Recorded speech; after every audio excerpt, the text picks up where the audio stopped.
Mm.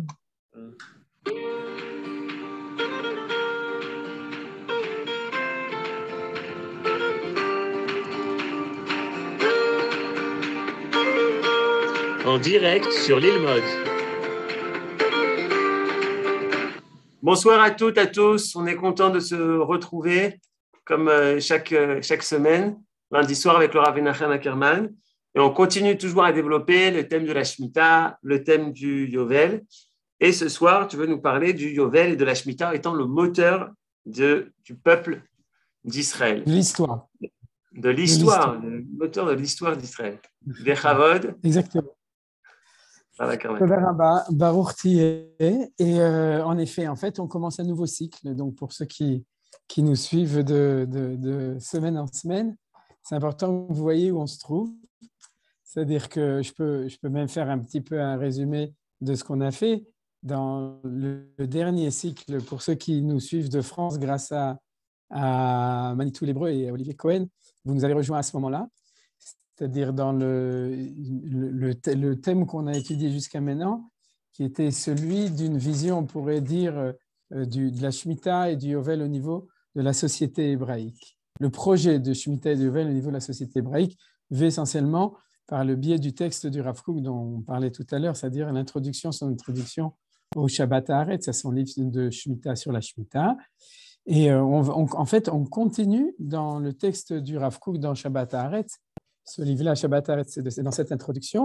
Mais le Rav Kook lui-même a un deuxième thème qui va être, chez lui, c'est celui qui prend, on peut dire, au niveau de la quantité des pages, c'est le thème essentiel. Et d'ailleurs, on finira pratiquement, il y aura un thème de conclusion qui est la relation avec les mitzvot, l'Yod Baaretz, les lois qui sont liées au pays d'Israël de notre temps. Ce sera le dernier thème qu'on étudiera, qui est relativement court, mais le gros morceau, on pourrait dire maintenant, pour l'instant, c'est ce qu'on commence aujourd'hui. C'est pour ça que j'ai donné le numéro 1. On ne va pas le terminer aujourd'hui. Et c'est le thème qu'on étudie donc, c'est la lecture du Rav Kook de la mitzvah de Shemitah et le Yovel, comme j'ai dit dans le titre, comme auteur de toute l'histoire d'Israël. C'est-à-dire qu'on va voir ici un cours sur l'histoire du peuple juif, vu par le Rav Kook dans une analyse. Et d'ailleurs, la première remarque que je voudrais faire, je pense que vous savez que ce soir, il y a aussi une soirée en l'honneur de professeur Beno Gross, peut-être que vous avez lu et vu, etc. Et le texte qu'on étudie, et c'est pour ça que j'ai parlé de ça avec Menachem tout à l'heure, Brégégère, le texte qu'on va étudier, en fin de compte, c'est un résumé, on pourrait dire, et vu aussi de nouveau avec une vision un tout petit peu différente, puisqu'il est basé sur la mitzvah de Shemitah de Yovel, ce qui n'est pas le cas, mais d'un autre texte célèbre et très important du Rav Kook qui s'appelle le Mahalach Haideot Be'Israël Uvaumot, le processus des idées dans Israël et dans les nations, qui a été traduit par le professeur Beno Gross, un très beau livre, Les défis du destin juif, donc je ne fais pas de publicité, mais c'est du coup que le limoud soit aussi les Ilou Nishmato et en son honneur, puisque ça tombe bien que ce soir je puisse ici faire le cours. Alors c'est pour ça aussi que je vois une très grande importance au niveau de l'étude, même si tout ne sera pas lié avec la Shemitah et le Yovel, d'étudier ce bel enseignement du Rav Kook, ce magnifique enseignement, ce texte magnifique, donc comme j'ai dit, de cette introduction Shabbat Haaretz, parce qu'il nous donne, dans un texte très succinct, de 3 ou 4 pages chez le Rav Kook, il nous donne toute sa vision, on pourrait dire, de l'histoire du peuple juif. C'est-à-dire, quand on va parler du peuple juif, bien entendu, ce n'est pas du tout un cours d'histoire, c'est de l'historiosophie ou de l'historio-rochani. C'est-à-dire que c'est la spiritualité de l'histoire du peuple juif qui va être passée en revue par le prisme de la Shemitah et du Yovel, bien entendu, grâce à ce qu'on a déjà établi jusqu'à maintenant. C'est-à-dire, sans avoir étudié ce qu'on a étudié jusqu'à maintenant, on ne comprendrait sans doute pas tellement bien ce qu'on va voir maintenant, à partir de maintenant. Alors donc, on va commencer. J'allume, après cette introduction, j'allume comme d'habitude le texte d'étude. Et si quelqu'un veut rajouter, même maintenant en ouvrant son microphone, une Agdasha, ou bien le Refoua Shlema, ou bien le Ilou Nishmat, vous êtes bien entendu invités. Les Ilou Nishmat, Michel Djouar Malka Banouna et Avraham Giral Sananes, qui ont été les initiateurs de ce cours depuis plusieurs années. Zichronam Livracha, les Ilou Nishmat Keren Batuela, l'Irvot Yoela qui est ici, à qui on souhaite un grand Mazal Tov, n'est-ce pas Yoela? Parce que, comme je l'ai dit, Azorim Bedima Berina Iktsoru, c'est un petit garçon, d'accord? Tu es un petit garçon ce Shabbat, donc Mazal Tov. Et on est très heureux aussi, tous les gens du Limod avec toi. Et, et aussi les Nishmat, Yosef Ben Mira. Ben Ira, d'accord. Il est décédé hier après-midi. Ah, qui? Je n'ai pas entendu. Qu'est-ce qu'il y a eu hier après-midi? Il est décédé hier après-midi. Pardon. Il a été enterré hier après-midi. Alors, il a été enterré hier après-midi à Sheye Bemet Leilu Nishmato. Et aussi, Beoto Inyan, on a déjà parlé, le Nishmat Asher Yasha Ben Yitzhak Segal, le Khatan de Rav Yaakov et Rachel Gordin.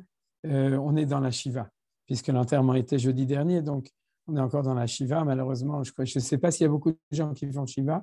Moi, je dis Kaddish, donc que ce limoud soit vraiment les Ilou Nishmat et qu'il soit Bemakom chez les Yeshivat Shiva. Et l'Avdil al-Fe Avdalot, les Refoua Shlema Bekarov de Chava Evelyn et Esther Matrachel Sarabi. Hachem Mishmeri, il y a un petit vav qui est tombé. Et aussi, bien entendu, tous les cholim du peuple juif et du monde entier dans cette magefa de l'Omicron. Alors donc, après tout ça... Ah oui, mais je me garde le jeudi pour lui dire Toda Rabba, Val Baruch Tiyeh, Baruch Ata, Klam She'akol Yameh. Amen. Donc, c'est le titre ici dans le processus de l'histoire. Je l'ai écrit un petit peu différemment. Et aujourd'hui, juste ne vous étonnez pas de voir des textes en hébreu qu'on ne va pas lire. Ce que j'ai fait, c'est que j'ai utilisé mon texte à moi où je note mes notes, plus les mekorot, ce que je ne fais pas d'habitude. Donc, les titres sont importants. Et les mekorot, les sources, comme d'habitude, on va les voir. Mais ce qui est en hébreu, ceux qui veulent lire Besimcha Rabba, mais on ne le lira pas, on ne l'étudiera pas. Donc, on va parler donc Excusez-moi, Rav, est-il possible de grossir un peu, d'agrandir un peu les caractères? Absolument. Merci. Il n'y a aucun problème. Voilà, comme ça, c'est bien. C'est le maximum. Je peux faire encore un tout petit peu. Voilà, comme ça, c'est vraiment le maximum du maximum. Alors voilà, donc, puisqu'on est dans le processus de l'histoire, on va commencer par la belle époque. La belle époque, là-dessus, je n'ai pas traduit le texte du Rav Kook. Le texte du Rav Kook, comme je l'ai marqué ici, se trouve page 10 et page 11 à ce propos-là de l'introduction. Et on en a parlé la semaine dernière, c'est pour ça que ça nous permet de faire la transition avec l'étude de la semaine dernière. C'est-à-dire qu'il y a eu, depuis le moment où le peuple juif est rentré en Israël, c'est-à-dire après la sortie d'Égypte, après les 14 ans où le pays a été conquis et distribué, donc 14 ans après, quand chacun connaissait sa terre, le compte du Yovel et des Shemitot a commencé. Et il y a eu une grande partie de l'histoire du premier temple dans lequel le peuple juif respectait la Shemitah et le Yovel, et c'était une époque idyllique de ce point de vue-là. Alors bien entendu, il faut savoir lire entre les lignes, parce que lorsque nous lisons le Tanakh, la Bible, je parle des Nevi'im et des Ketuvim, alors on a une impression assez, je dirais, traumatisante du fait que à l'époque du premier temple, le peuple juif ne gardait pas les mitzvot, les préceptes. Mais ce n'est pas vrai. Par exemple, maintenant, je pense au livre de Ruth, de Megillat Ruth, on en a déjà parlé lorsqu'on l'étudie à l'époque de Shavuot, mais qui est un témoignage extraordinaire d'un peuple qui vit selon la loi juive. C'est-à-dire naturellement, c'est-à-dire la Torah nous raconte tout ce qui se passe, et quand elle nous le raconte, on voit très bien que le peuple vit naturellement dans son identité, on pourrait dire. Donc, ce prisme un petit peu, d'ailleurs, il ne faut pas oublier qu'on était extrêmement critiqué par le monde chrétien, qui, lisant la Bible, nous reprochait toujours d'être un peuple rebelle, à la nucrède, etc., vous connaissez. Et malheureusement, ce Lachon Hara a aussi une incidence sur notre manière de lire les choses. Alors, le Rav Kook nous met les pendules à l'heure. Il faut savoir qu'il y a eu une belle époque, une très belle époque, et dans laquelle le peuple juif était respectueux et vivait. Respectueux, c'est un petit peu un mot moderne, quoi, mais plutôt vivait au diapason de la Torah telle qu'elle doit être réalisée, puisque, comme vous savez, la Torah est réalisée, et c'est ce qu'on voit maintenant, c'est une Torah réalisée par un peuple sur sa terre, c'est-à-dire le peuple d'Israël sur la terre d'Israël. Et à ce moment-là, nous dit le Rav Kook, il y avait donc une espèce d'harmonie entre le peuple et la terre qui amenait une bracha spéciale. Et cette bracha, on l'a vu la semaine dernière, je n'ai pas remis le pasouk, mais je vous le rappelle, c'est ce pasouk à propos de la Shemitah qui dit « Et si tu dis qu'est-ce que tu vas manger pendant l'année de Shemitah ?» C'est ce qu'on avait étudié à la fin du cours de la semaine dernière. Et Dieu dit « V'tziviti et birchati v'asat et tatvoa leshono shanim » et je redonnerai à la terre ma bénédiction, et à ce moment-là, il y aura profusion. Mais ce qui est important, c'est le début du pasouk, c'est-à-dire Dieu demande à la terre d'être prodigue, d'être généreuse, parce qu'il y a une espèce d'harmonie. Donc, quand il y a harmonie, il y a procréation, on pourrait dire de manière générale, quand il y a amour, quand il y a entente, quand il y a ce qu'on appelle le yichud, l'unité. Alors, l'unité entre le peuple juif et la terre d'Israël, c'est aussi comme un homme et une femme. Et donc, à ce moment-là, il y a fertilité. Cette fertilité, c'est le signe d'une bonne santé. C'est-à-dire, il est bien entendu évident, et le Rav Kook le dit lui-même, et il va revenir dessus plusieurs fois, que c'est exactement cette fertilité que l'on a de notre temps. C'est-à-dire la terre refleurit, et ce n'est pas seulement la terre, aujourd'hui c'est l'industrie qui refleurit aussi, c'est l'économie israélienne qui fleurit de manière extraordinaire. On se demande même si on fait exprès ou si on ne fait pas exprès. En tout cas, je pense que c'est surtout Akadosh Baruch Hu qui fait exprès. C'est vrai qu'il y a des gens qui travaillent, mais il y a une espèce de bénédiction incroyable qui se dévoile de plus en plus. Vous vous souvenez, pour les gens qui sont ici depuis 30-40 ans, on savait ce que c'était que la terre qui fleurit. On savait ce que c'était qu'un kibbutz qui avait l'air d'un paradis. C'est-à-dire, mais on ne savait pas ce que c'était que l'industrie qui refleurit il y a 40 ans, il y a 50 ans. On vivait simplement en Israël et on n'était pas dans les pays à la pointe. Mais aujourd'hui, c'est-à-dire cette fertilité, c'est quelque chose d'extraordinaire. Donc, nous dit le Rav Kook, tout ça est lié avec votre activité de Bichati, bien entendu. Comment ça se passe de notre temps? Ça, il faut la patience, c'est ce qu'on est en train d'étudier maintenant. Maintenant, quelle est cette époque, cette belle époque où on gardait les mitzvot, on faisait Shemitah, on faisait Yovel, et il y avait fertilité, il y avait bénédiction, etc. Là, comme je vous ai dit, la Bible ne nous l'indique pas tellement. C'est-à-dire, à part, justement, comme j'ai cité le livre de Ruth, de manière générale, les Nevi'im nous parlent d'histoires, de prophètes, de rois, d'intrigues. Souvenez-vous de l'histoire de David Ameller. Le côté David Ameller, qui est Neim Zmirot Israël, qui chante les psaumes, etc., ce n'est pas exactement ce qu'on voit quand on lit les Nevi'im, l'histoire des Nevi'im. Donc, quand est-ce que c'est exactement? On ne sait pas très bien. Et c'est ça que, comme premier sujet, on va étudier maintenant. C'est l'ordre précis historique. Maintenant, pour pouvoir le voir, il faut étudier un petit peu de nouveau. On commence un nouveau sujet, donc on va reprendre des versets, une partie que vous connaissez et une partie que vous connaissez moins, et à partir des versets aussi, des enseignements de nos sages. Alors, la première chose, c'est, on va commencer de l'étude selon l'ordre. On va d'abord commencer par les versets de Parashat Kedoshim, qui disent comme ça. Al titam'u bechol ele, ki bechol ele nitmu agoyim asher ani meshelach mipnechem. On parle des fautes d'idolâtrie et de dépravation de Gilou Yarayot, ce qu'on appelle Gilou Yarayot, donc de dépravation sexuelle de manière générale. Dans Parashat Kedoshim, et la Torah nous dit, Manu, excusez-moi. Shalom, je suis en train de faire Corandi. Donc, on parle ici de toutes ces fautes, mais qu'est-ce que nous dit la Torah?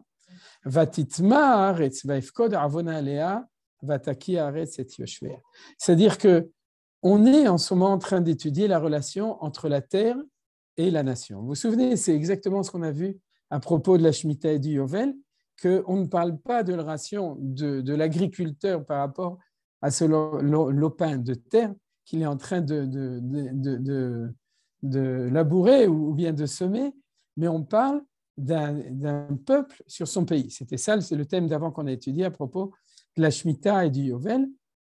Et là, on a un élément qui est intéressant on pourrait dire dans tout ce que dit la Torah à propos de cette corrélation entre le pays et le peuple, c'est que les fautes amènent la terre à devenir impure et aussi à vomir ses habitants. C'est-à-dire, en fait, vous savez, Manitou le disait souvent, c'est-à-dire que les gens ont tendance à prendre les choses de manière allégorique et pas les prendre au sérieux, pas ils ne les connaissent pas. Souvent, il parlait de ça à propos de la prophétie.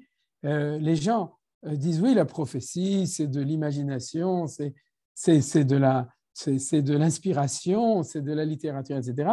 Parce que Manitou leur disait, reconnais que tu n'es pas prophète et que tu ne sais pas ce que c'est, donc ne parle pas de choses dont tu ne sais pas, ou bien laisse les gens qui en savent parler, étudie ce qu'ils nous ont enseigné, et c'est ça que tu dois enseigner, comme les prophètes eux-mêmes, et ensuite des grands comme Rabbi Yehuda Levi dans le livre du Kuzari.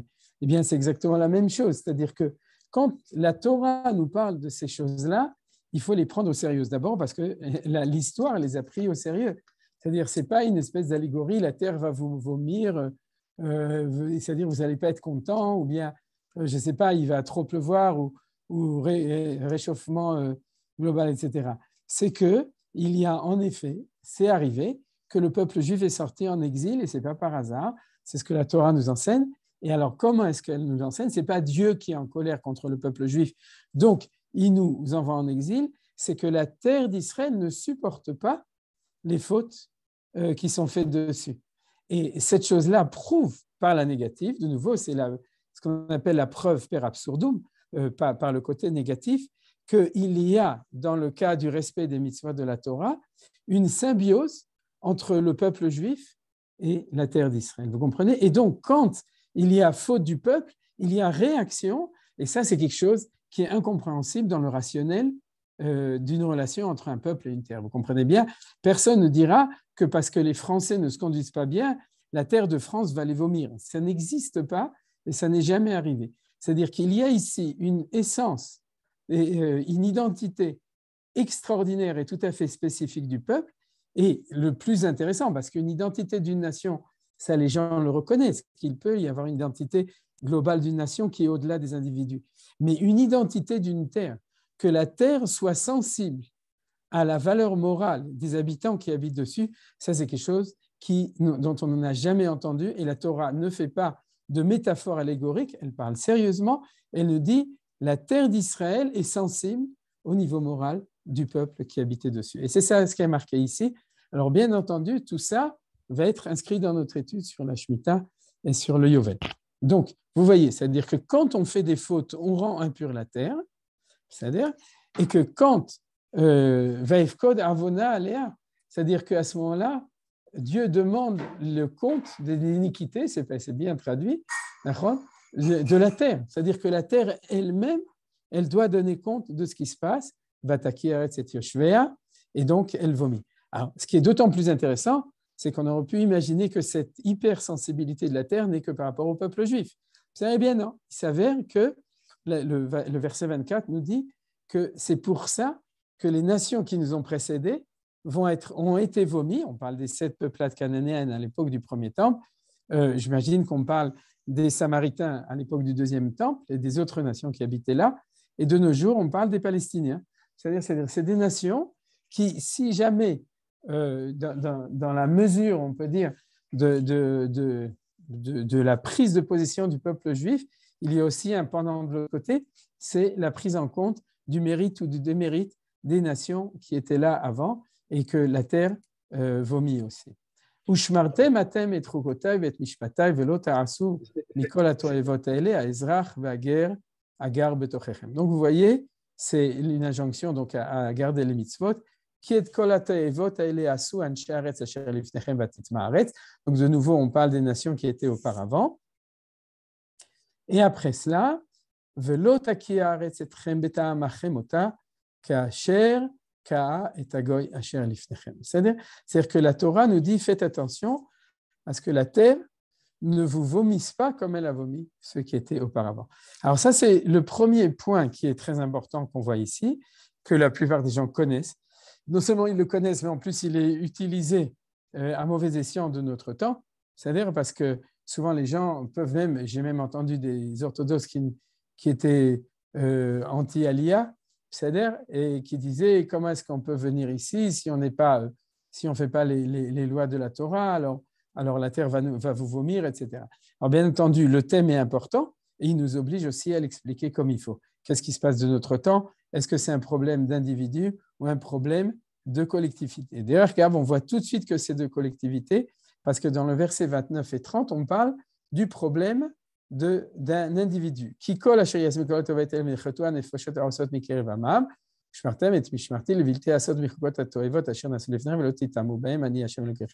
ici, on voit bien que si c'est un individu, ce n'est pas du tout la même réaction, c'est-à-dire que c'est quelque chose qui est lié avec l'individu, non pas avec la collectivité. Donc, on a le premier texte, le premier élément. Le deuxième qu'on va voir, c'est le lien dans cette idée entre la terre et la Shemitah. Alors là, on est dans la suite de ce qu'on a déjà étudié dans la paracha de Behar, chapitre 25 de Vaïkra. On passe au chapitre 26 qui est la suite, les gens ne le savent pas toujours, qui est ce qu'on appelle la bénédiction et la malédiction de parashat Bechukotai. Bracha ou Klala, vous savez qu'il y en a deux, une là et une dans Kitavo. Et donc, dans cette bénédiction et malédiction, dans le chapitre 26, à la fin de la malédiction, c'est-à-dire de tout le processus, tout d'abord bénédiction, ensuite malédiction, qui correspond d'ailleurs à un cycle historique aussi, pas uniquement à quelque chose de linéaire, c'est-à-dire vous faites les mitzvot, vous êtes bénis, vous ne les faites pas, vous n'êtes pas bénis, etc. Non, c'est aussi la description d'un processus. Et regardez à partir du verset 32 ce qui est marqué. Vashimoti ani et haaretz, veshamemu alea oivechem ayoshvim ba. Donc la terre sera désolée, c'est-à-dire, c'est justement quand il n'y a pas d'olé, alors elle est désolée. Et veshamemu alea oivechem ayoshvim ba. Veshamemu, traduction ici stupéfait, mais la très belle traduction du Ramban, Nachmanide, c'est que surtout quand vos ennemis seront dessus, elle sera encore plus désolée. C'est-à-dire, vos ennemis la désoleront lorsqu'ils seront installés dessus. Et il nous dit ça, c'est la bénédiction dans la malédiction. C'est-à-dire qu'il y a une fidélité de la terre au peuple et du peuple à la terre. Et comment est-ce que la terre montre sa fidélité au peuple? C'est qu'elle refuse d'être fertile tant que ce n'est pas le peuple juif qui le travaille. Alors, j'ai toujours l'habitude de citer comme exemple qu'il restait encore au XIXe siècle quelques forêts qui avaient subsisté aux croisades, aux Turcs, aux Mameluks et à tous ces empires. Et sont venus les Turcs, justement, et lorsqu'ils ont décidé de faire le réseau de trains d'Israël, ils avaient besoin de bois, ils ont coupé les dernières forêts qu'il y avait encore sur le Carmel, etc., qui avaient subsisté pendant 1900 ans. Donc, comme ils savaient que les Juifs allaient arriver et qu'il fallait absolument accomplir ce verset 32, donc ils ont fait tout ce qu'ils pouvaient pour être sûrs que la terre serait toujours désolée. Et à ce moment-là, avait très mezare bagoyim, varikoti acharechem charev, donc, on a ici, si vous voulez, c'est les deux choses qui sont dépendantes, qui dépendent l'une de l'autre dans le pasuk 33, que la Torah nous raconte, c'est-à-dire que la dispersion parmi les goïms, qui est d'ailleurs terrible, puisque vous voyez qu'il y a aussi l'épée qui est dedans, va en même temps avec la désolation de la terre et la destruction des villes. C'est-à-dire qu'on a une alliance entre la terre et entre le peuple juif. L'un qui est en exil de la terre et la terre qui est en exil du peuple juif. Maintenant, le verset qui nous intéresse, Az tirtse haaretz et shabtotea, kol yemei hashama v'atem be'eretz oivechem, v'az tishbat haaretz v'tirtzat et shabtotea. C'est-à-dire que la Torah nous donne quelque chose d'absolument étonnant, c'est-à-dire qu'elle nous annonce que pendant ce temps où on est en exil, la terre se rattrapera de ces shmitot. Alors, vous voyez qu'on est arrivé à notre sujet essentiel, c'est-à-dire que pendant que nous, on est en exil, et que alors qu'il s'avère que quand on était en Israël, on ne faisait pas Shabbat à Haaretz, c'est-à-dire on ne faisait pas la Shemitah et le Yovel comme il fallait, et donc il y avait un manque de Shmitot et de Yovel qui n'avaient pas été respectés. Et c'est quoi la Shemitah et le Yovel par rapport à la terre? C'est de ne pas travailler la terre, de la laisser comment ça s'appelle ça? J'ai oublié. En friche.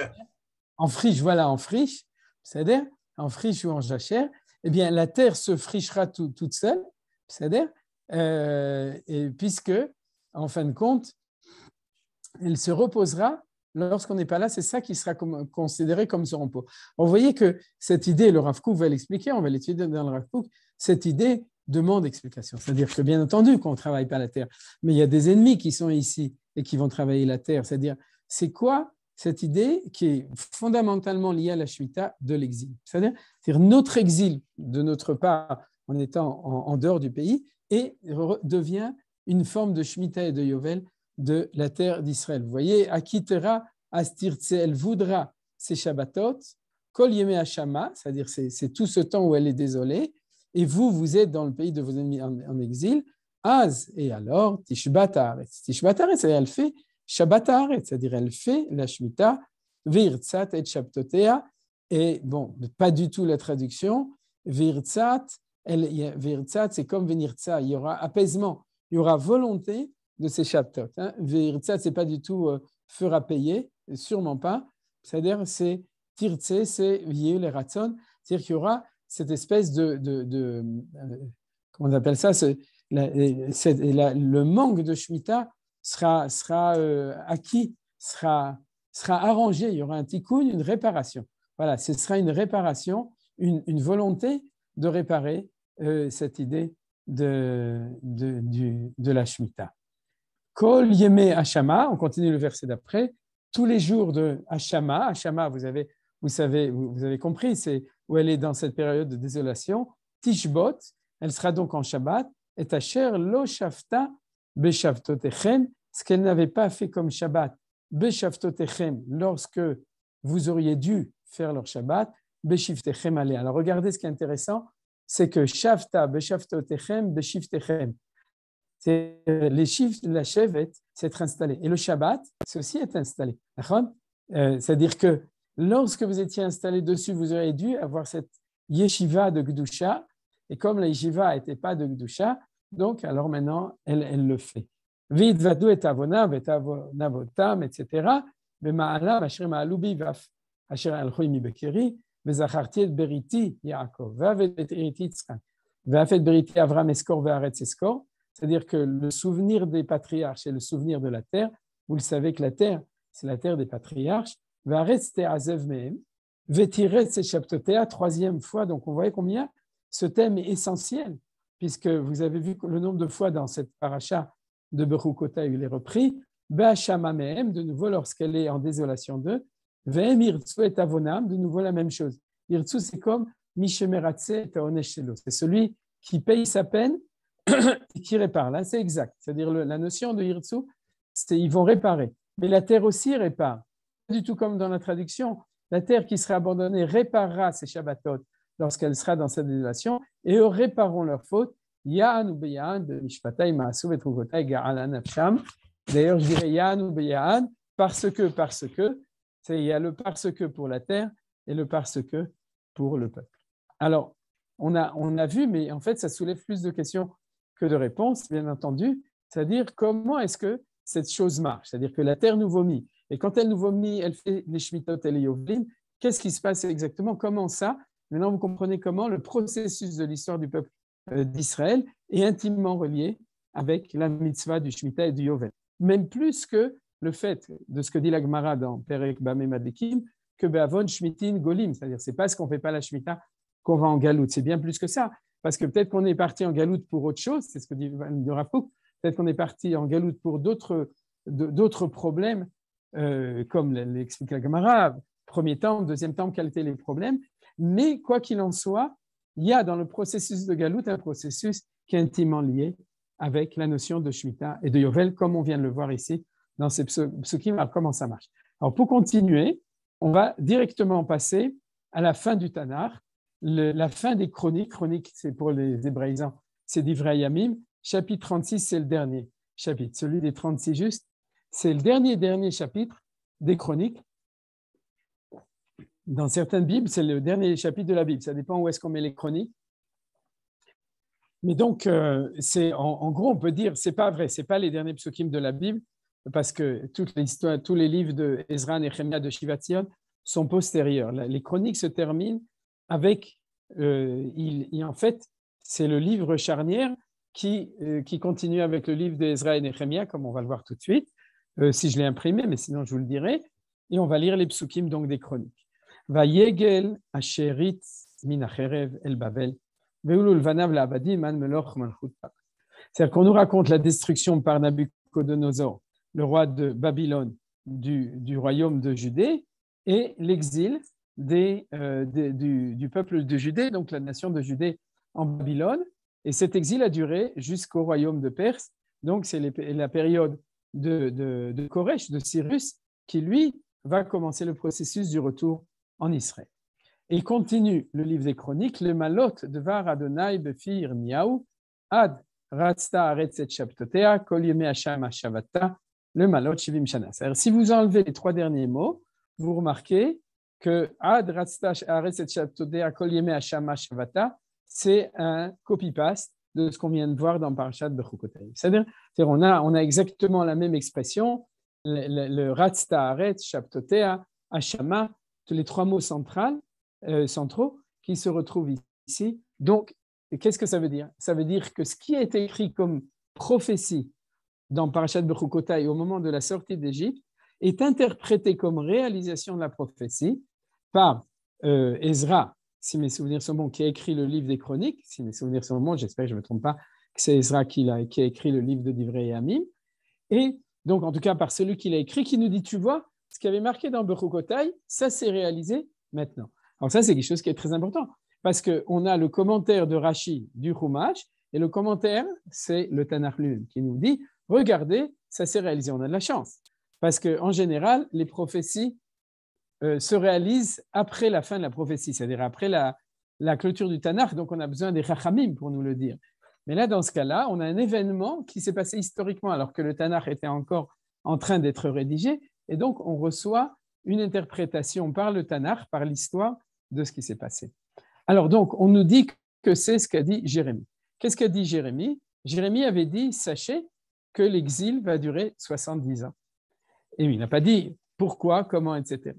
Et maintenant, ce verset-là nous dit que ça a duré 70 ans jusqu'à la déclaration Cyrus, je ne l'ai pas inscrit, c'est les deux versets suivants, qui sont les versets charnières avec le texte, les deux premiers versets de Ezra, c'est les mêmes. C'est-à-dire que les deux derniers versets des Chroniques, comme j'ai dit, c'est les deux premiers versets du livre de Ezra. Je ne les ai pas imprimés parce que je pensais que ce n'était pas important.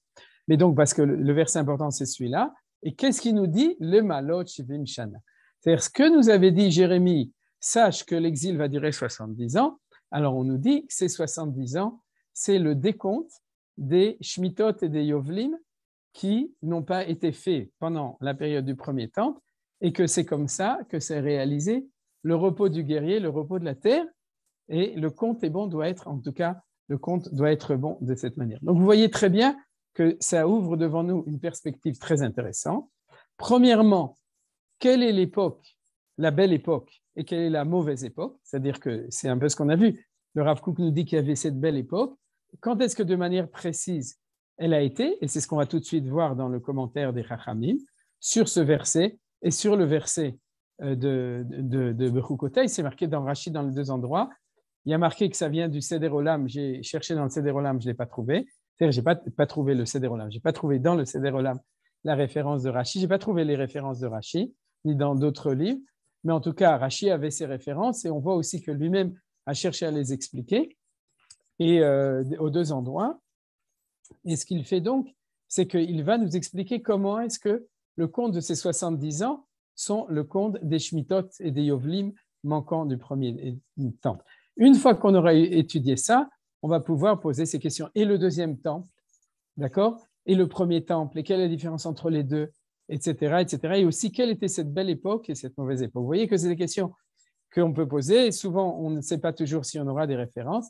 On va voir qu'il y a une référence. Alors, tout d'abord, la première référence extrêmement étonnante, c'est qu'on a un troisième texte, maintenant un quatrième texte dans la Bible, dans le Tanakh. C'est un texte de Ézéchiel, chapitre 4. Et ce texte d'Ézéchiel, chapitre 4, nous dit comme ça. Alors, pour raccourcir, je n'ai pas pris tout le chapitre, mais pour ceux qui veulent approfondir le sujet, je vous invite à étudier tout le chapitre d'Ézéchiel, puisque en fait, les trois versets que j'ai cités font partie c'est-à-dire tout le chapitre parle de ce thème, et j'ai pris uniquement les versets essentiels, d'ailleurs, ceux que cite Rashi dans son commentaire sur Divrei Yamim et sur Bechukotei. Alors, regardez, Dieu parle avec Ézéchiel dans ce chapitre 4. Maintenant, je vous rappelle, Ézéchiel se trouve à Tel Aviv, Seulement, à l'époque, pour des raisons sans doute de Nadlan, il a préféré aller s'installer à Tel Aviv en Babylone. C'est-à-dire qu'Ézéchiel était déjà exilé en Babylone. C'était une petite ville sur le Nahar Kvar, sur un petit fleuve de Babylone. Et Ézéchiel, qui est déjà sorti en exil, donc reçoit cette prophétie, mais on est encore à l'époque du premier temple, excusez-moi. On est au début de la royauté du dernier roi. Ce dernier roi s'appelle Ézéchias, en français Tzidkiyahu en hébreu, Tzidkiyahu Améler, qui va régner 6 ou 7 ans, qui va être mis par Nabuchodonosor, après qu'il ait conquis le pays, qui va être mis comme roi à la solde, bien sûr, de Babylone, jusqu'à la destruction du temple. 6 ans après, il va y avoir la destruction du temple. Et donc, on est à un moment qui est la fin de la fin. C'est-à-dire, alors on a en parallèle, pour ceux qui connaissent toutes les prophéties de Jérémie, qui lui se trouve bien entendu à Jérusalem à ce moment-là. Vous connaissez les lamentations et toute l'histoire, c'est des boires avec les rois en Israël et avec la population. Et d'un autre côté, un autre grand prophète qui est contemporain, qui est celui de Yechezkiel en hébreu.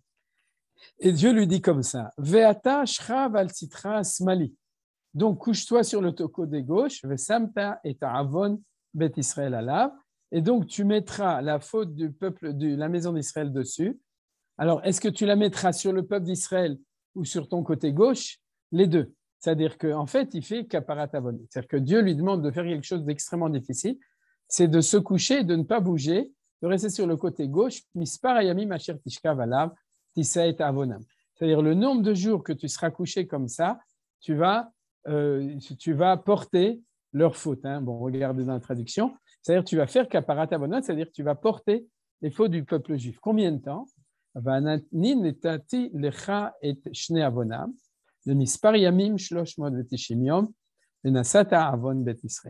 que tu vas porter, je dirais plutôt supporter, la faute de la maison d'Israël pendant 390 jours. Alors, vous voyez, ce n'est pas évident. C'est-à-dire les 5 jours de bidoud avec le corona, katan alav. C'est-à-dire ce n'était pas exactement. Lui, le pauvre, Dieu lui a demandé. Bon, j'imagine qu'il avait le droit de se retourner de temps en temps, mais en tout cas, je ne pense pas que Dieu lui a demandé de faire une chose c'est infaisable. Il y a le côté tout à fait symbolique des choses. En tout cas, il demandait de se mettre plus d'un an, 390 jours, couché dans son lit sur le côté gauche. C'est-à-dire, et pourquoi 390 jours? Parce que c'est shné, c'est 390 ans. Vechilita etele. Donc, quand tu auras fini ça, veshachavta al sitra yemini. Tu passeras à droite. C'est une bonne prophétie. Une deuxième fois, c'est-à-dire une fois que tu as passé l'arme à gauche, tu passes l'arme à droite, tu passes à droite, venasata et avon bet Yehuda arbaim yom, tu vas porter ou supporter la faute de la maison de Juda. Donc ici, on avait Bet Israël, c'est-à-dire, et ici, on a Bet Yehuda. Vous avez tout de suite compris. Les premiers, c'est le royaume d'Israël, qui est déjà exilé depuis longtemps. Et celui-là, c'est le royaume de Juda, qui est encore en train disons, en fin de vie. Arbaim yom, 40 jours. Yom lashana, netativ lecha. Un jour pour un an, un jour.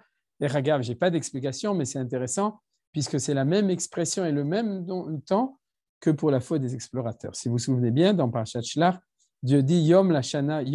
Pour les 40 jours, alors vous aurez 40 ans. Ici, pour les 40 ans, lui, Ézéchiel a 40 jours. Si quelqu'un a une idée sur cette comparaison, je serais heureux de l'entendre. Mais en tout cas, voilà, on a étudié les 3 versets, on les a vus. Et de quoi s'agit-il? Eh bien, il s'agit de la même chose. C'est-à-dire que ce que les commentateurs nous expliquent, c'est que c'est 390 ans plus 40 ans, ce qui fait 430 ans. Si vous faites le calcul, 430 ans divisé par le nombre de Shmitot et de Yovlim, c'est-à-dire que vous avez 8 Shmitot et Yovlim tous les 50 ans, faites le calcul rapidement, puisqu'il y a 7 Shmitot et un Yovel tous les 50 ans, donc ça fait 16 tous les siècles. À ce moment-là, vous verrez que c'est 430 ans, et c'est là qu'on voit que les contes de la Torah sont extraordinaires, c'est-à-dire qu'il y a toujours une espèce d'unité entre les processus d'histoire et les contes d'histoire, c'est-à-dire les contes, pas les contes d'histoire quand on raconte des histoires, mais le côté mathématique même de tout cela, vous savez, les 6000 ans, les 70 ans, les 50 ans, etc., tout ce côté-là, eh bien, on voit que la boucle se reboucle de cette manière-là. C'est-à-dire qu'en fait, ce que Ézéchiel est là, il est là au début, juste avant la destruction du temple, pour faire le compte de tout ça. Alors, si vous voulez, on va le montrer mathématiquement, pour ceux qui aiment les mathématiques. Vous avez 430 ans divisé par 7, c'est-à-dire, ça fait 61, c'est-à-dire les Shemittot, plus 430 ans divisé par 50 pour les Yovlot, ça fait 8, ça fait 69. Donc, Rachid dit, oui, mais l'exil de Babylone, ce n'était pas 69, c'était 70. Il dit, t'inquiète pas, comme il y a eu encore 6 ans entre cet événement et le moment de la destruction du temple, il y a eu entre-temps encore une Shemitah, il n'y a pas eu de nouveau Yovel. Et c'est comme ça qu'en fin de compte, on est arrivé aux 70 ans. Donc, on a la prophétie posteriori, c'est de Jérémie et de Divrei Yamim qui nous raconte que c'est 70 ans, et puis on a la prophétie a posteriori, mais in real time, c'est-à-dire juste à ce moment-là d'Ézéchiel, où Dieu fait, comme je vous ai dit, c'est tout le chapitre qui parle de ça, donc c'est quelque chose d'essentiel, où il lui dit maintenant, le temps est arrivé où il va falloir payer l'addition. Vous comprenez? Ça fait 830 ans depuis la rentrée en Israël jusqu'à la destruction du temple. 830 ans, c'est long. Et maintenant, on paye les pots cassés. C'est-à-dire, c'est maintenant que Dieu annonce à Ézéchiel et en plus, avec une volonté d'aider, que Ézéchiel nous aide à réussir à faire tout ça. Alors, comme je n'ai pas trouvé la traduction, je n'ai pas réussi à mettre la traduction de Rashi, surtout le Rashi qui est plus précis, c'est celui des Chroniques, de Divrei Yamim, plus que celui de Vaikra, donc le Rashi des Chroniques, et puis ça aurait été un petit peu fastidieux. Je vais vous donner le compte. Rashi dit comme ça, si vous voulez, je l'ai ici en hébreu, mais je vais vous le dire par cœur, par oral. Il y a 111 ans à l'époque des juges. C'est-à-dire que vous savez qu'il y avait Shvot HaShoftim, l'époque des juges. Pendant cela, nous dit Rashi, c'est une tradition, c'est des traditions du Seder Olam. Il y a eu 111 ans où ils n'ont pas fait les Shemittot et les Yovlim, donc c'était le compte des pots cassés. Et a priori, ce n'est peut-être pas tellement important, mais vous verrez que ce qui est important, c'est l'analyse historique, ce n'est pas l'analyse des chiffres. On ne fait pas ça pour les comptes d'apothicaire, mais pour vraiment mieux comprendre ce qui s'est passé. Et il nous dit, et c'est là que vous verrez que c'est beaucoup plus intéressant, mais tout d'abord, je fais remarquer, 111 ans, c'est même pas le tiers de la période des juges. Parce que la période des juges, c'est une période qui s'étend sur 367 ans. C'est-à-dire, c'est ce qu'on appelle la période de Shiloh, qui a duré pendant 367 ans, même un tout petit peu plus, je ne m'y rentre pas dans les détails. C'est-à-dire, disons, environ une période de 400 ans, c'est la période des juges. Donc, si 111 ans ont été, ça veut dire qu'on a 75% de cette période, comme je vous ai dit, qui était la belle époque. C'est-à-dire, comme, par exemple, Ruth. L'histoire de Ruth, elle fait partie, Vaï bimei shvot hashoftim. Et souvent, comme vous savez, no news, good news, quand tout va bien, on ne nous raconte rien. Donc, souvent, ces belles périodes que la tradition nous raconte, mais c'est ces périodes qui sont les plus silencieuses au niveau histoire parce qu'il n'y avait pas de problème, il n'y avait pas de guerre, il n'y avait pas de trucs, etc. Donc, maintenant, on a déjà découvert que la période des juges est une belle période dans son ensemble, c'est-à-dire pendant les 3/4 pratiquement de cette période, où c'était cette belle période dont on a vu avec l'enseignement du Rav Kook. On va voir que la période de David et de Shlomo, qui sont juste après, en fait, Shaoul, David et Shlomo aussi.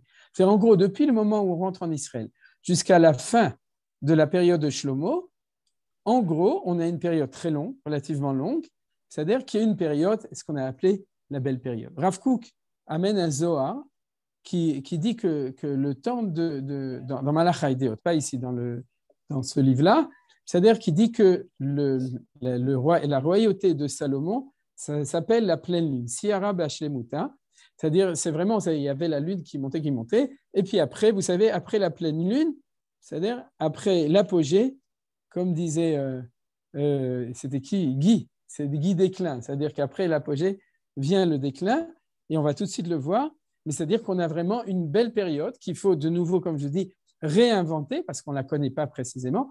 Cette période, c'est jusqu'à l'époque de Shlomo HaMelech, de Salomon, qui est une période où il y avait cette harmonie entre le peuple, la terre, etc. Comment je sais? Parce que Rashi continue et nous dit que ces 430 ans, il y a 243 ans de Jéroboam jusqu'à l'exil des 10 tribus. Très intéressant.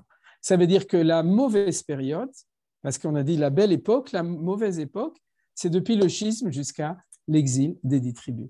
Celle-là, on la compte d'un seul trait. Ça veut dire que même s'il y avait des rois qui étaient justes, etc., c'est la mauvaise période. C'est-à-dire, c'est ces 243 ans depuis le schisme, la séparation entre le royaume d'Israël et le royaume de Juda, et l'exil des 10 tribus. Vous voyez pourquoi cette étude qui peut vous paraître faste un petit peu va être très, très bonifiante, c'est-à-dire elle va nous amener pas mal d'idées pour comprendre ce que c'est qu'une belle période, une mauvaise période. Et après ça, on a encore 140 ans après l'exil des 10 tribus jusqu'à la destruction du temple. Et dans ces 140 ans, on a 40 ans où ils n'ont pas fait la Shemitah. Ça veut dire quoi? Ça veut dire que cette période, c'est une nouvelle période où il n'y a que le royaume de Juda, qui est tout à fait différente. On ne s'occupe plus du royaume d'Israël. Et comme vous remarquez, c'était ça le verset d'Ézéchiel. C'est-à-dire que ces 40 jours, c'était par rapport aux 40 ans après l'exil du royaume d'Israël, où il n'y a plus que le royaume de Juda, mais c'est 40 sur 140. Et là, Rachid nous donne l'explication de manière très longue à quel roi était, à quel moment il était tzaddik et quand il n'était pas tzaddik et comment on arrive aux 40 ans. Ça ne nous intéresse pas pour nous, mais en tout cas, ce n'est pas non plus toute cette période. C'est-à-dire qu'on a, par exemple, une partie de la vie de Ménaché. Vous connaissez Ménaché, le fils de Chizkiyahu Melech, qui une partie de sa vie était pas super géniale. Donc, une partie de sa vie, on le compte, c'était cette partie qui fait partie des années qu'on compte, nous, comme années où la Shemitah et le Hevel n'ont pas été respectés. Mais il s'avère qu'en fin de compte, pour les sages, ça va ensemble avec une royauté qui est mécréante, on pourrait dire. C'est-à-dire, et ça, c'est les 40 jours où Ézéchiel était sur le côté droit. Et combien on avait, je ne me souviens plus. Non, c'est en dessous. Les jours, il avait 390 jours. Les 390 jours étaient de l'autre côté. C'est d'ailleurs, c'est les 111 plus les 200, ça fait 254. Et Rachid nous dit, il y a encore 36 ans, on ne sait pas où ils sont. C'est-à-dire que même Rachid n'a pas réussi à retrouver à quelle époque c'est 36 ans. Mais comme on ne sait pas où ils sont, ce n'est pas important pour nous, on a quand même reçu une période des juges avec des hauts et des bas, comme on la connaît, mais de manière générale, jusqu'à Salomon, puisque c'est après le schisme. Et la période la plus critique, comme vous voyez, c'est la période du schisme. C'est-à-dire, c'est cette période. Maintenant, comment est-ce que ces choses sont liées avec l'enseignement du Rav Kook? Et c'est ça qui, à mon avis, est le point le plus important. Alors, on va peut-être tout simplement, on va remettre les versets d'Ézéchiel pour les avoir devant les yeux. Comment est-ce que les choses sont liées l'un avec l'autre? C'est que, si vous voulez, ce que nous explique le Rav Kook, c'est que la Shemitah et le Yovel sont l'équation de la relation entre la nation sur sa terre et sa relation vis-à-vis de Dieu. D'accord? C'est-à-dire comment construire une société qui, sur sa terre, est en équation avec le projet spirituel. Projet spirituel, projet national, économique, etc. C'est ça qu'on a déjà étudié maintenant. Maintenant, la période la plus grave, c'est quand on a séparation entre le temple et l'État. C'est-à-dire, en France, on appelle ça séparation entre l'exil et l'Église, l'exil. L'Église et l'État, c'est-à-dire que parce que le temple, c'est le royaume de Judée, l'État, c'est le royaume d'Israël. C'est comme ça que le Rav Kook nous l'explique dans ce très beau test du Hesped de Herzl, qui a été justement aussi expliqué par Manitou. Tout ça, c'est en hébreu, je ne crois pas, qui a un texte en français. Ça n'a pas été traduit en français pour autant que je sache, mais peut-être que oui. Mais en tout cas, maintenant, on arrive à comprendre. La problématique, ce n'est pas le problème du Shemitah et du Yovel. La problématique, c'est comment est-ce que tu réussis à créer une société qui est en harmonie sur sa terre avec spiritualité et matérialité en tant que nation. C'est-à-dire société, nation et spiritualité. Eh bien, jusqu'à Salomon, tant qu'il n'y avait pas de schisme, c'est en gros, à 75%, c'est la période que la Bible nous raconte comme période de réussite de ce projet. C'est-à-dire, on a une mémoire un peu oubliée, mais on a en tout cas une expérience d'une réussite possible de cette chose-là pendant cette période-là. Et puis ensuite, le schisme. Et le schisme, la plus grande catastrophe du schisme, comme vous le comprenez, c'est cette séparation, ce divorce entre ce qu'on appelle le Mashiach ben Yehuda et le Mashiach ben Yosef, c'est-à-dire les forces de Yosef d'un côté et les forces de Yehuda de l'autre côté. Et à ce moment-là, on revient automatiquement à l'enseignement du Gaon de Vilna et du Rav Kook et de Manitou sur cette chose-là, puisque, en fin de compte, ce n'est pas parce que l'un était plus fauteur que l'autre. C'est parce qu'ils étaient séparés qu'en fin de compte, le projet, ce qu'on appelle projet Shemitah Yovel, ne peut plus réussir. Alors, le point important, c'est que tu peux dire alors qui est plus responsable. Alors, vous voyez, c'est ce qui est marqué ici en jaune. C'est que ces 390 ans, à ce moment-là, c'est la faute de la maison d'Israël. La maison d'Israël, c'est toujours la maison de Yosef, c'est-à-dire c'est Malchut Israël. C'est-à-dire qu'en fin de compte, la Malchut de Juda n'avait pas le côté matériel, n'avait pas le côté de l'État, mais au moins, elle était une Malchut, une royauté autour du temple qui était de manière générale, qui était juste, c'est-à-dire qui était tzadika. Mais le fait même de la séparation entre les deux, comme les choses sont expliquées dans d'autres textes, font qu'il y a de facto, quoi qu'on fasse, qu'il y a échec. Vous voyez, c'est ça qui est important dans ce calcul qui vous semblait peut-être un petit peu fastidieux a priori, de voir que c'est ça la masse des choses et aussi qu'il y a une précision que c'est la faute de la maison d'Israël. Et on va voir que Rav Kook va reprendre tous ces thèmes-là à sa manière, va les interpréter. Tout ça, ce sera la semaine prochaine, si Dieu veut. Et donc, de nouveau, par contre, une fois que le royaume d'Israël était exilé, l'équation n'est plus que sur le royaume de David. Et sur le royaume de David, on a ces 40 ans, qui ne sont pas toute la période, qui sont cet échec, bien que, de nouveau, ils ont fait la Shemitah et le Yovel toutes les autres années. C'est-à-dire qu'il y avait une période de 100 ans où ils étaient méritants, on pourrait dire, mais il y avait quand même cette période, ce qui prouve que cette séparation définitive, cet exil, fait que aussi, de toute façon, il y a difficulté, mais pas totale, puisque on peut quand même faire quelque chose. Il y a ces 100 ans où ils ont fait, qui sont considérés comme une période bonne, mais il y a aussi cette erreur. Je voudrais quand même rajouter, puisqu'on s'approche de la fin du cours, une allusion, je fais toujours à la fin pour ceux qui aiment ça, les remazim, les allusions à des notions plus profondes, des notions de Kabbalah. Et pardon, la notion de Kabbalah, c'est que Dieu demande à Ézéchiel, quand on parle de la royauté d'Israël, d'être sur le côté gauche, et quand on parle de la royauté de Juda, d'être sur le côté droit. Or, dans les enseignements justement du Gaon de Vilna, quand il parle du Mashiach ben Yosef et du Mashiach ben Yehuda, c'est toujours Chesed Gvura ou Netzachot, c'est-à-dire c'est toujours le côté droit et le côté gauche, quand le côté de Yosef est toujours à gauche et le côté de Yehuda est toujours à droite. Et je ne sais pas si c'est cette année, mais en tout cas, je vous ai aussi enseigné quelque chose de très beau sur ce qu'a fait Yaakov lorsqu'il a croisé ses bras pour bénir Ephraïm et Ménaché. Et le Gaon de Vilna nous a enseigné que tout cela était lié avec ce qu'on retrouve ici. Donc, vous voyez que les paroles de la Torah sont riches dans un endroit ou dans un autre et que tout d'un coup ici, dans le livre de Yecheskel au chapitre 4, on retrouve cette idée exprimée clairement par Dieu que la maison d'Israël est à gauche et que la maison de Yehuda est à droite. Et puis, bien entendu, le Mafdal est au milieu, c'est-à-dire si Dieu veut. Et pour l'instant, on en perd un peu sa droite et sa gauche. J'espère que les choses les pendules vont se remettre à l'heure. Alors, donc, je vois qu'il reste 3 minutes, donc je pense qu'on peut s'arrêter ici au niveau de l'étude des textes, de ce qu'on a vu jusqu'à maintenant.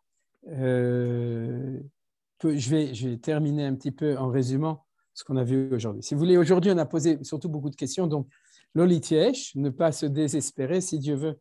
La semaine prochaine, on étudiera le texte du Rav Kook et on donnera réponse. Mais comme vous le savez, il faut semer pour pouvoir récolter, et puis il faut, disons, appréhender les bases des connaissances pour pouvoir aussi donner des réponses. Mais si vous voulez, les grandes questions qui ont été posées aujourd'hui, c'est de comprendre qu'il y a un lien, et on l'a vu dans tous les versets qu'on a étudiés aujourd'hui, un lien extrêmement intime entre cette relation, le peuple juif sur sa terre ou l'exil, et la question de la Shemitah et du Yovel.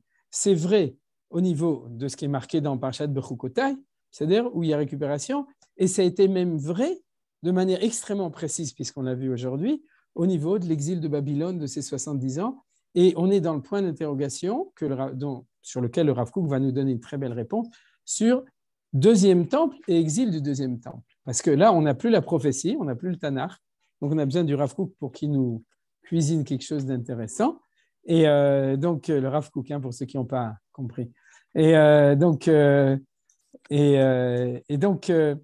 pour qu'il nous permette de bien répondre à ces questions-là. Mais cette question, c'est qu'on comprend déjà et le principe a déjà été établi par le Rav Kook, on comprend déjà que le processus de cette histoire est lié intimement avec la Shemitah et le Yovel. C'est-à-dire pas tellement comme faute, parce que ça c'est trop facile de dire des choses comme ça, mais plutôt comme symptôme ou comme base de compréhension de la relation entre le peuple d'Israël et la terre d'Israël. Et comme vous l'avez vu, de manière tellement précise que même les comptes y sont, c'est-à-dire les comptes des années, etc., de ces processus d'histoire du premier temple et ensuite des 70 ans de l'exil de Babylone, ce qu'on a vu aujourd'hui. Donc, si Dieu veut, la semaine prochaine, on donnera plus un sens à tout ce qu'on a établi aujourd'hui. Voilà. Alors donc, si vous voulez poser des questions, Bechavod, Bevakasha, ça peut être des questions d'explication si je suis allé trop vite ou des questions. Oui, Nadine, tu veux demander quelque chose? C'est à propos de l'actualité, ça a un rapport, sans avoir un rapport avec tous ces vikourim qu'il y a eu autour des Netiyot ces derniers temps. On n'a pas tellement entendu la Tzionut Adati dire que c'était une année de Shemitah et qu'on n'a pas le droit de faire des Netiyot. Ou alors, si on a droit, pour pouvoir marquer la terre d'Israël avec ces Netiyot, à ce moment-là, il y a un éther spécial, mais on ne comprend pas très bien ce qui se passe. Écoute, tout d'abord, d'après ce que je sais, il n'y a pas eu de Netiyot cette année. D'après ce que j'ai entendu. On n'entend pas dire que c'est une année de Shemitah. Si, Dafka, moi en tout cas personnellement, je l'ai entendu. Et je l'ai entendu pas mal. Et Dafka, j'ai trouvé ça beau qu'on en parlait, c'est-à-dire que c'était année de Shemitah et qu'on plantait pas. C'est-à-dire que Bémet, cette année, c'est vrai que de toute façon, bon, ça c'est un problème d'information. Dans Arutz Sheva, il va en parler, mais dans les autres Arutzim, etc. Je voudrais signaler pour l'anecdote, et je ne savais pas quand est-ce que je le placerai, mais j'ai lu la Pkudat Meches pour la Arnona de Jérusalem, et de cette année de 2022, et il y a marqué dans la Pkudat de l'Arnona de Jérusalem que tous les gens qui ont une terre agricole et qu'ils ne récoltent pas cette année, alors qu'ils peuvent prouver qu'ils ont récolté au moins 2 ans ou qu'ils ont pas travaillé la terre dans les 2 ans qui sont dans les 3 dernières années, sont exemptés cette année de payer l'Arnona. J'ai trouvé ça extraordinaire de voir que même si c'est, comme tu dis, discret, tout le monde ne le sait pas, mais la Torah est respectée de Béam Israël dans le peuple juif et dans le pays d'Israël. C'est incroyable de savoir que le Pkudat Arnona de Jérusalem, elle est Alpi, Torah ou Mitzvot, et que quelqu'un qui ne travaille pas sa terre, par exemple à Ramat Rachel, j'imagine des endroits comme ça, eh bien, il ne paye pas l'Arnona cette année exemptée. Donc, Dafka, c'est des choses souvent qui ne se pas tellement parlées. Maintenant, si tu me demandes sur la possibilité de planter pour des raisons politiques positives, c'est permis. Je me souviens que nous, on habitait à Migdalos pendant plusieurs années et que Rav Goren avait donné un éther spécial de planter les cerisiers une parcelle de cerisiers à Migdalos parce que c'était un terrain qui était en litige avec les voisins de Beth Fadja et que si on ne le plantait pas l'année de Shemitah, alors on risquait de se planter. Et donc, on les avait plantés à l'époque l'année de Shemitah. Donc, c'est aussi, j'ai vu aussi en deux lignes, j'ai vu aussi qu'il y a eu un psa comme ça cette année, c'est-à-dire que si jamais il faut, on a le droit. C'est-à-dire dans ce cas-là, parce que de nouveau, c'est une plantation, ouais, c'est-à-dire c'est pour autre chose. Le Rav Cherpi également, si tu regardes Nadine, il y a un film de Rav Cherpi en hébreu, il ramène le psa que le Rav Ackerman vient de dire, si c'est pour des raisons politiques et de Hitchashvut en Israël, on peut planter. Et en plus, le Negev, est-ce que ça rentre dans les limites, certaines parties du Negev, est-ce que ça rentre dans les limites géographiques d'Israël ou pas? C'est encore une marque locale. Non, mais le Negev du Nord, là, avec les Bédouins, il rentre dans les parties. Ah oui, non, c'est ça. Et il faut qu'on s'en occupe, justement. Est-ce que quelqu'un d'autre a une question? Oui, Menachem, avec ta permission. Oui. À propos de la plantation d'arbres. Oui. Avant, il y a peut-être un mois comme ça, par curiosité, j'avais demandé à un rabbin qui est aussi Dayan, donc pour cette halakha, et je lui dis comme ça, est-ce qu'on peut planter un arbre pendant la Shemitah à condition qu'il soit dans un pot, pour ne pas que les racines pénètrent le sol. Alors, on m'a dit comme ça, si le pot n'est pas troué, il n'y a pas de problème. Parce que le problème, c'est quand il y a le trou, c'est-à-dire que les racines pénètrent le sol, ce qui est interdit pendant la Shemitah. Maintenant, il y a aussi peut-être, ça c'est un côté, disons, quand il n'y a pas de problème vraiment comme cette année, par exemple, avec les voisins. Voilà. Oui, il a fait Chazak ou Baruch. Bon, mais ça, c'est de cas individuels. C'est Nachon. Bon, mais il y a des gens qui ont manque de peau, alors du coup, ils ont des problèmes. Je voudrais poser une question également. D'accord, Bechavot. Qui c'est Muriel? Muriel, le nombre d'années de Galout, si on les divisait en 7 par 7, est-ce qu'on arriverait aux chiffres qui sont donnés là dans le verset 300 et quelques jours, les 40 jours, 7 x 4, 28, 280 ans. On est déjà dans Yehuda. Tu parles de la galoute de notre temps, des 2000 ans d'exil?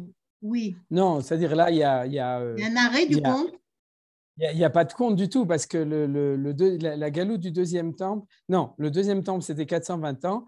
Et en plus, on le verra, si Dieu veut, la prochaine fois, les Juifs, à l'époque du deuxième temple, ont fait une alliance au moment d'Ezra et de Néhémie de garder la Shemitah et le Yovel, et ils ont fait la Shemitah et le Yovel. C'est-à-dire il y a eu un renversement depuis 2000 ans. Et en plus, 2000 ans, c'est beaucoup trop. Pourquoi c'est trop? Si tu comptes 2000 ans, alors il faut multiplier par 7 le nombre d'années où on n'aurait pas fait la Shemitah. Donc, non, ça ne marche pas. Divisé par 7. Ça marche. Divisé par 7. Pourquoi tu veux les multiplier? Divise-les par 7. Ça fait combien? Non, c'est multiplié par 7 parce que… 180. Ah, divisé par 7, oui. Tu as raison. Oui, mais alors ça fait combien? Ça fait 180 Shemittot. Après, il faut remultiplier. 180 Shemittot qu'on n'a pas fait, c'est 180 multiplié par 7. C'est 285. 2000 divisé par 7, c'est 285. 285 Shemittot et Yovlim, ça fait combien d'années? Tous les siècles, tu as 16. Donc, ça ferait des centaines et des milliers d'années. Donc, en fait, ça ne marche pas du tout. C'est-à-dire qu'on ne peut pas faire ce compte-là, non. Mais on va voir comment est-ce que le Rakou va l'expliquer. Et depuis le retour d'Israël, c'est recompté maintenant, les Shemittot? Ah oui, on les fait, Baruch Hashem. C'est-à-dire on les contemple bien. Oui, on les contemple plutôt qu'on les fait. Oui, exactement, on les refait. Je dis qu'on se rattrape de toutes ces années, ça peut-être. Mais c'est dire. Bon. Menachem? Oui, refouache les mains. Merci. Il y a deux éléments, me semble-t-il, quand même, qui sont au niveau de la terre et de la façon dont on est expulsé de la terre. Il y a une notion morale où on dit que bon, les peuples aussi, entre guillemets, ils ont cette problématique de l'impureté de la terre, mais la Shemitah n'a pas l'air d'être en rapport avec un problème moral. Oui, et on rattrape un problème moral par un problème après de terre. Il y a une sorte d'ambivalence, quoi. On est chassé de la terre pour un problème, entre guillemets, pas de Shemitah obligatoirement. C'est pas obligatoirement comme ça qu'il le dit. C'est-à-dire que c'est par un comportement moral, et la terre après elle le rattrape autrement. Oui, en fait, ce que tu soulignes, c'est un petit peu la contradiction apparente entre le texte de Kedoshim et le texte de Bechukotai Nachon, qui semble donner deux motivations complètement différentes de l'exil. C'est-à-dire que, mais c'est pour ça que, c'est ça qu'on a vu dans les textes d'avant du Rav Kook, c'est qu'il ne faut surtout pas interpréter la Shemitah et surtout le Yovel comme des problèmes de relations techniques, de mitzvot par rapport à la terre, ce qu'on appelle les mitzvot atluyot baretz, tu comprends? Mais qu'à partir du moment où justement, on avait vu dans les sources qu'on a vues dans le Rav Kook, c'est l'établissement d'une société basée sur ce qu'on appelle Moussar HaKodesh, c'est-à-dire la morale de la sainteté qui est donnée par la Torah. Pourquoi? Parce que justement, la cacheroute, c'est-à-dire que tu n'as pas besoin d'une société pour manger kasher, c'est-à-dire que tu peux aussi le faire à Pantin. Mais par contre, la révélation de la moralité de la Torah ne peut être faite, ce n'est pas de la charité chrétienne où tu as une personne qui est gentille avec les autres. C'est une société établie. Or, si tu regardes bien dans toute la Torah, l'endroit, on pourrait dire cardinal, où on nous exprime cette société établie selon la morale de la Torah, c'est plus que Mishpatim, par exemple, de notre paracha, c'est Béha, quoi, tu vois, c'est-à-dire c'est tout ce qui est lié avec la Shemitah, le Yovel, le Ribit qui vient dedans, etc. D'Echagav, que aussi, dans notre paracha, regarde par exemple Nachmanide sur le premier passouk ou le deuxième passouk, Kitikne Vedivri. Et tu verras que le Ramban, de nouveau, nous dit que toute cette paracha de l'esclave hébreu est liée avec cette équation historique de morale, etc. Et le Ramban fait remarquer que c'est aussi le thème de la Haftara de cette semaine. C'est-à-dire, quand il dit « vous n'avez pas renvoyé vos esclaves », et c'est pour ça que vous allez partir en exil. D'ailleurs, c'est les paroles de Jérémie qui sont contemporains de ce qu'on a étudié maintenant d'Ézéchiel. Ça, regarde là-bas, par exemple, parce que le commentaire du Malbim sur la Haftara. C'est-à-dire, Marc, j'ai répondu. OK. Toi, quelqu'un veut encore poser une question? Juste une question. Vous m'entendez? Oui, très bien, Ariel. À propos de plantes ou de choses comme ça qu'il y aurait dans le bâtiment, des choses comme ça, est-ce qu'on peut planter des géraniums? Est-ce qu'on peut planter des choses comme ça? Ou bien c'est mieux, psychologiquement parlant, d'attendre la nouvelle année? Oui, moi je vais dire quelque chose. Moshe a dit certains étérim, etc. Tu n'es pas agriculteur, hein, c'est-à-dire que toi, tu n'as pas de problème de parnassa. Aujourd'hui, je suis passé devant une machetela, je me dis, ah, j'y rentrerai bien acheter. Non, pendant un an, plutôt que de poser des questions raves, est-ce que c'est permis, est-ce que c'est interdit? En gros, c'est interdit parce que si la machetela, là où ils te le font pousser, tu ne sais pas s'ils le font comme il faut, à moins d'aller dans une machetela qui est vraiment, vraiment cachère. Mais ça, à part chez des gens qui sont vraiment, vraiment religieux, c'est-à-dire si tu vas dans un kibbutz dati, là, tu pourras trouver. Mais d'ailleurs, sans doute, ils ne vont rien faire pousser. Donc, le plus simple, c'est de faire Shabbat. C'est de dire pendant un an, je ne rentre pas dans une machetela, je ne plante pas, j'attends. Même si je pourrais trouver un truc, pourquoi? Le Shabbat, tu ne poses pas une question. Si tu peux réchauffer, tu fais ce que tu as l'habitude de faire. Et là, c'est la même chose. C'est-à-dire, comment pour toi et pour moi sentir la Shemitah? On l'a vu, c'est par les fruits qui sont Begdusha et par le fait de ne pas s'occuper tellement de ce genre de choses. Maintenant, si tu as déjà des plantes et tu veux savoir comment t'en occuper, alors tu peux demander à ton rav habituel ou sinon tu peux m'envoyer une question et puis moi je suis un ravagé, mais je peux quand même te répondre à tes questions. Non, parce que c'est ce qui est aussi très important, comme disaient toujours mes parents, l'esprit aussi de la chose. C'est pas seulement même si ça pourrait trouver une solution ilchatique, il y a aussi l'esprit de la chose et alors on s'abstient comme j'ai toujours fait pendant un an, quoi. Enfin, on arrose quand même. Voilà. C'est comme le fait que quand tu passais devant quelque chose de pas cachère, tu savais que tu ne rentrais pas. Cette année, tu passes devant une machetela et chaque fois, tu es obligé d'aller acheter quelque chose. C'est-à-dire, je ne sais pas si c'était comme ça, mais il y en a beaucoup. Hein, d'accord, et bien cette année, tu ne rentres pas. Voilà, c'est tout. Je lui souhaite d'avoir sa parnassa comme il faut. Mais en tout cas, cette année, c'est une manière de faire Shabbat. C'est-à-dire là, je fais Shabbat, je ne m'occupe pas de nouvelles plantes. Je parle à Machetela, il m'attend après le Shmita, quoi. Il sait très bien que chaque. Voilà, exactement. Tu vas lui payer. Chez quelqu'un d'autre. Chez quelqu'un d'autre, ce que j'ai acheté, je l'achèterai après le. Voilà, il se rattrape. Avec moi, il n'aura rien perdu. Voilà. Bien fait. Chazak ou Baruch, Toda Rabba Rav Ackerman. On finit en musique. Ah, super. Eretz, Asher, En Hashem, Eloke, Chaba, Bezrat Hashem. Chazak ou Baruch. Et ce soir, il y a hommage au professeur Beno Gross à 20h. Il y aura entre autres le Rav Gutman, professeur Banoun, professeur Vigoda et d'autres encore. Toda Rabba.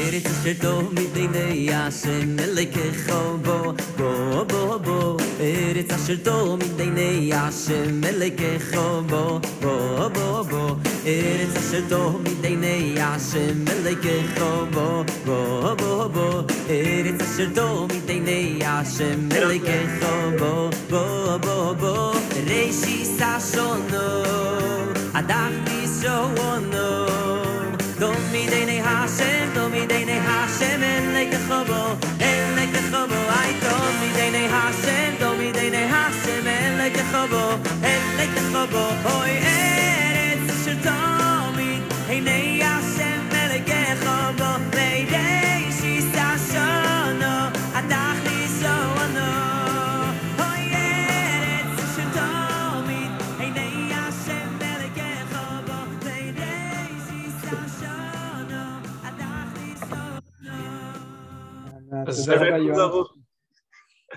Pour le chant, pour la neige, pour ta fille.